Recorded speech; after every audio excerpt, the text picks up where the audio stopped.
Greetings fans, hyperfans, and people just lost looking for videos of cats on YouTube. Yes, it's these two again. And no, I'm not going to finally review them.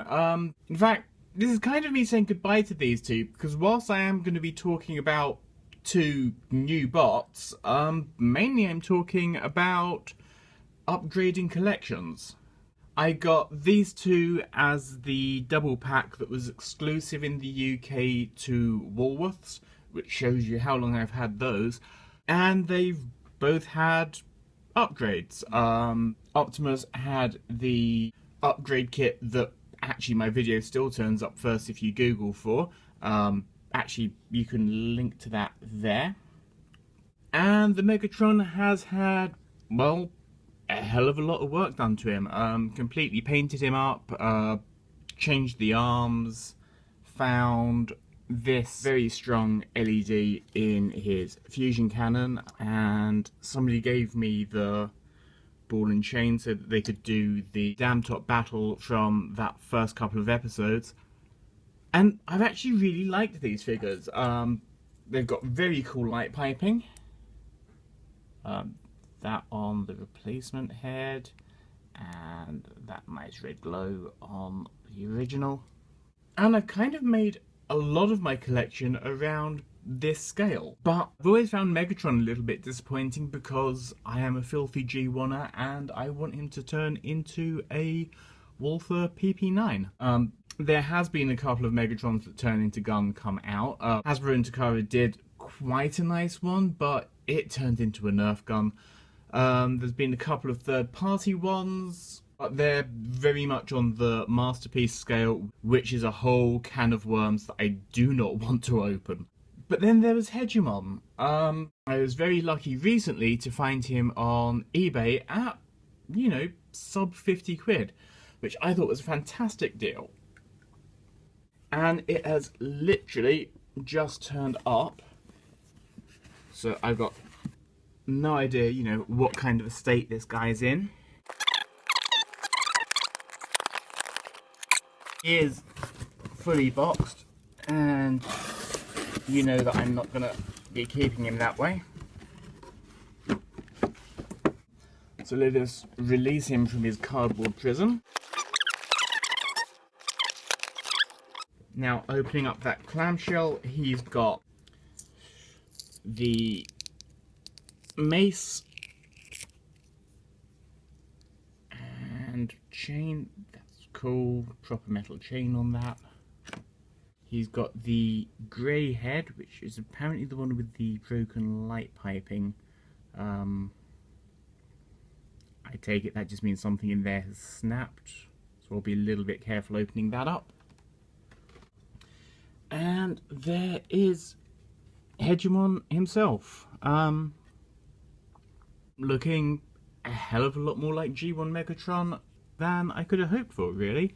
He's the right colours, the right proportions. I did have a proper G1 Megatron back in the day, and he was always the most fiddly of the robots to transform, and with the exception of Ratchet and Ironhide, probably least like their cartoon selves. I mean, this guy I can already see has some very awesome detailing. He's got this clear red running through him, which, odd design choice, but he's got a lot of paint apps. I know that a few people are annoyed that the screw covers on the back weren't a thing. I do think that the yellow light piping is the most peculiar aspect. But he's a very cool figure. Definitely a lot more imposing than my little custom guy. And I kind of feel like that's a good upgrade. But that has a knock-on effect. Because whilst these two make a very cool double pack, that's significantly smaller than Hegemon. So as much as I've resisted it over the years, I'm also upgrading my Optimus. If I take the kids out the way. Now, this is the very heavily chromed version of the classics Optimus. He actually came in a double pack with the Bay Movieverse Optimus in a then and now type pack. And actually they scale up a lot better. Megatron's still a little bit taller, a little bit more threatening, but at least they can sort of lead their respective armies facing off against each other. And that kind of works, but it means from one figure I've gone on to source out another figure. I have that thing about I really don't like to duplicate molds, so it's now touch and go whether the Ultra Magnus that I have, which is the City Commander armor from Fans Project, but inside it, it's one of these figures. So do I get rid of him and buy the Combiner Wars leader class? Have I just opened up a can of worms where, just as I thought I was getting to the end of my collection, I'm going back to the beginning and starting over again? So with all four of these transforms, you can see that there are benefits and drawbacks from each side. I mean, these are never going to be comparable, and whilst the handgun is very cool, you know, we live in the UK, so it's not as though anybody really thinks that's going to be a gun, but without the orange tip, I'm not going to be taking that out in public.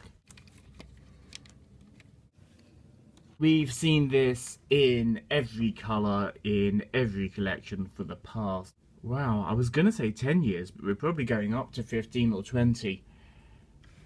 He's very cool. I do like the chrome. If I bring in his predecessor, I mean, they're practically the same length, but from the front, yeah, that's probably a much more G1-y truck. From the side, it's a robot doing yoga, and that is a much more sort of trucky truck.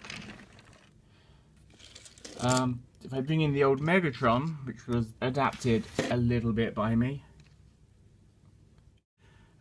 he's still got his light, but the cannon is far more like something from Advance Wars than any incarnation of Megatron. So whilst I do love these two a lot, I will have to say goodbye to them. I will have to send them off to either another collector or put them up on eBay. But at least I've got new toys, and new toys means new toy joy.